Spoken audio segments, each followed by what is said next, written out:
Hutang negara menjadi 6.000 triliun saat ini, naik hampir 4.000 triliun dalam waktu 6 tahun bekerja. Hebat pokoknya. Bayar bunganya saja kalau 5% setahun adalah 300 triliun. Untuk bayar bunganya, ngutang lagi. Top sekali lagi, top dah pokoknya. Bagaimana bayar? Lawong APBN selalu minus, untuk biaya rutin belanja negara aja minus. Piejal, sampean kelola negara dihapusi pembantu-pembantu sampean, kok ya masih dipakai gitu loh. Gak kasihan nanti pas pada nggak njabat diuyak-uyak masalah ketidakmampuan sampean semua. Kan malu. Sekarang aman karena punya ribuan buzzer yang menutupi kekurangan dengan serangan terhadap pengkritik walaupun pengkritiknya memberi solusi. Buzzer sudah berhasil membunuh karakternya para pemberi solusi lain di dalam cara cerdas bernegara. Ketika ditanya misalnya kapan pindah ibu kota ke Penajam, nanya kapan LRT jadi yang mulai mangkrak banyak, kenapa tagihan ke BUMN kami ini sering gak dibayar, mundur, bahkan mundurnya sampai tahunan. Pasti sang penanya dihujat sama buzzer, mati aja karakternya. Kita tanya lagi, kok mulai kayak oligarki ya BUMN-nya, kerja pakai uang pengusaha kecil, dibayar hanya DP, terus pas selesai pelunasannya amit-amit nggak pernah sampai terbayar, lama. Itu BUMN apa oligarki sih? Negara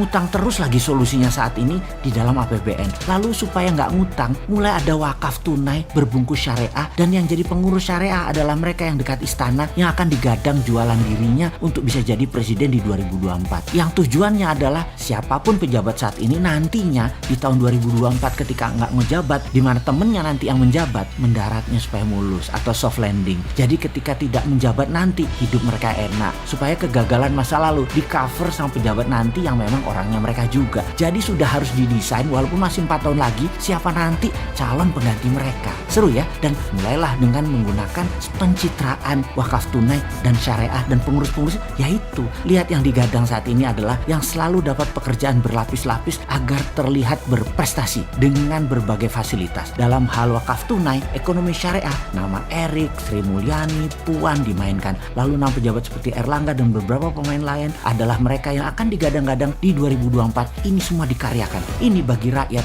Banyak yang tanya, mau kerja untuk rakyat atau promosi dirinya? Kalau Bosman Sontoloyo memang promosi, menjual konsep bernegara yang disebut Mardigunation dan konsep ekonomi yang bernama Mardigunomic, menantang siapapun di tahun 2024 yang akan jadi pemimpin bangsa ini. Yuk duel platform bernegara. Apa Bosman Sontoloyo mau jadi presiden? Oh enggak bakal. Konsep platform yang dijual yang harus dipakai oleh siapapun yang mau jadi pemimpin dengan pola new mind. Dan menurut saya pribadi, semua yang di sekeliling pejabat sekarang dan partainya tidak memilih konsep MMT Mardigunomic yang new mind, karena mereka semua masih old mind. Tapi saya yakin rakyat pintar sadar bahwa bernegara ala 6 presiden kecuali Pak Karno sudah menggunakan kekuatan hutang dan bergantung pada negara besar serta globalis. Konsep Mardigunation adalah patriotik nasionalis. Kemungkinan besar dengan kekuatan aset sumber daya alam inilah printing money dipakai sebagai dasar membangun negara ke depannya dengan orang-orang yang new mind. Jadi nanti ke depannya masyarakat akan punya dua pilihan. Pilih gaya ekonomi dan berbangsa 6 presiden yang lalu yang old mind, atau pilih model asik patriotik nasionalis